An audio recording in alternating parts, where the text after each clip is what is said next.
وہ آج نہیں ہیں اور یقیناً اگلے 30 سالوں میں یا 50 سالوں میں وہ نہیں رہیں گے. تو لیکن ایک فلو، ایک ٹرینڈ آپ کو دکھائی دے رہا ہے. ذہین لوگ وہ ہوتے ہیں، عقل مند معاشرے وہ ہوتے ہیں جو کہ تبدیلی کو سمجھتے ہیں، اس کو ڈائجسٹ کرنے کی کوشش کرتے ہیں، اس کے آگے دیواریں، وہ ایسی دیوار کھڑی کرنے کی کوشش نہیں کرتے جس نے آخر گر جانا ہوتا ہے. تو ہمیں کہنے کا مقصد یہ ہے کہ ان تبدیلیوں کو، مثلا بچوں کی بات کر لیں، بچوں کے حقوق کو ہمیں دینے چاہیے. بچوں کو ہم، اب وہ دور نہیں رہا کہ آپ بچوں کے اوپر اپنے احکامات دے دیں اور امید کریں کہ وہ ہر آپ کی بات مان لیں گے. ایسا کرنا مناسب نہیں ہے. ٹھیک ہے. اور آنے والے وقت کے اندر یہ تبدیلی بھی آپ دیکھیں گے کہ بچے بھی ان گروپس میں شامل ہیں جو کہ اپنے حقوق کی بات کرنا شروع کر دیں گے اور ان کا حق بنتا ہے اور یہ حق انہیں آپ کو دینا پڑے گا. حضرت علی کا قول ہے کہ اپنی نئی والی نسل کو اپنے اصولوں پہ مت چلاؤ، وہ اب نئے زمانے کے لیے آئے ہیں. تو یہ عقل مند جو لوگ ہیں، جو ہمارے دانش مندی کا تقاضا یہ ہے کہ ہم آنے والی تبدیلیوں کو دیکھیں، سمجھیں اور یہ جان لیں کہ تاریخ سے کچھ سبق سیکھیں کہ جن لوگوں نے تبدیلی کے آگے دیواریں کھڑی کرنے کی کوشش کی ہے وہ کامیاب نہیں ہو سکے. اسی طرح آپ پولیٹیکلی دیکھ لیجئے کہ دنیا کے اندر آپ آج سے 100 سال پہلے کتنی بادشاہتیں تھی، کتنی ڈکٹیٹرشپس تھی اور آج کتنی ہیں. تو یہ ٹرینڈ آپ کو دکھائی دیتا ہے. ٹھیک ہے. فیوچر بھی یہی ہے. جمہوریت نے آخر کار پریویل کرنا ہے اور آ جانا ہے کہیں پر، اور جو اس کو ریزسٹ کرے گا وہ نقصان اٹھائے گا، وہ معاشرہ نقصان اٹھائے گا، اور جو اس کو ایکسیپٹ کر لے گا اور سموتھلی ٹرانزیکشن ہو جائے گی وہ جلدی سے آگے بڑھ جائے گا.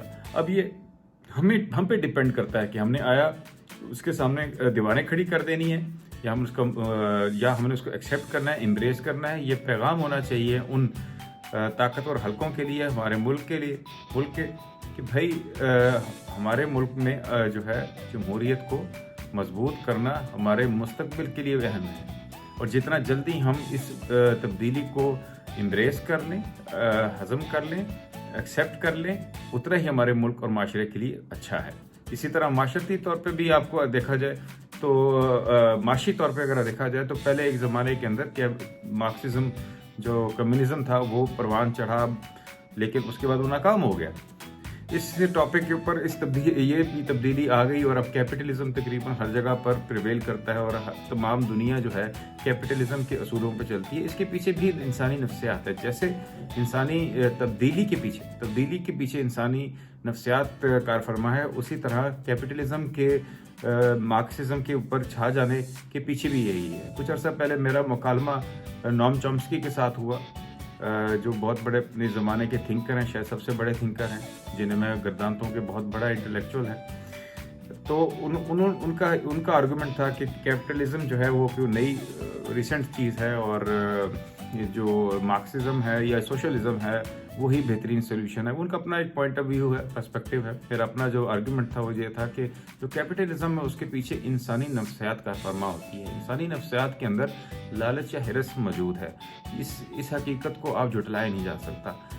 اور دوسرا، اگر بہتر الفاظ استعمال کیے جائے تو یوں بھی کہا جا سکتا ہے کہ انسان کو دولت اکٹھا کرنے اس کی جو ہے نیچر میں شامل ہے. دولت کی ایکومولیشن اس کی نیچر میں شامل ہے، اور جو بھی چیز اس کے ہاتھ سے دولت چھین لیتی ہے تو وہ اس کو پسند نہیں کرتا. یہی کچھ مارکسزم کے ساتھ ہوا. جب اسٹیٹ نے اس کی دولت انسانوں سے لینے کی کوشش کی اور خود بانٹنے کی کوشش کی تو پھر انسانوں نے اس کو ریزسٹ کیا، اس سسٹم کو ایکسیپٹ نہیں کیا اور ریجیکٹ کر دیا، اور پھر آخرکار سوویت یونین یا USSR جیسا بڑی طاقت بھی ٹوٹ کے بکھر گئی.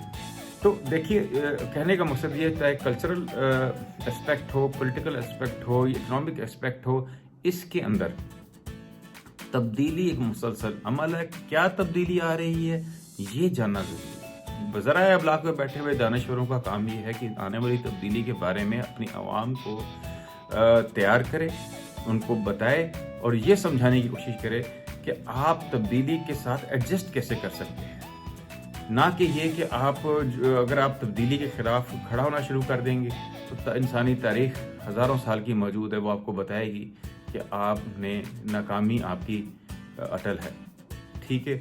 تو یہ چیز کو سمجھنا چاہیے اور آنے والی تبدیلیوں کو ہمیں دیکھنا چاہیے اور سمجھنا چاہیے اور انہیں ایکسیپٹ کرنا چاہیے. اس میں ہمیں ذاتی لیول پر بھی اور مجموعی لیول پہ بھی اسی میں ہی کامیابی ہے. Thank you.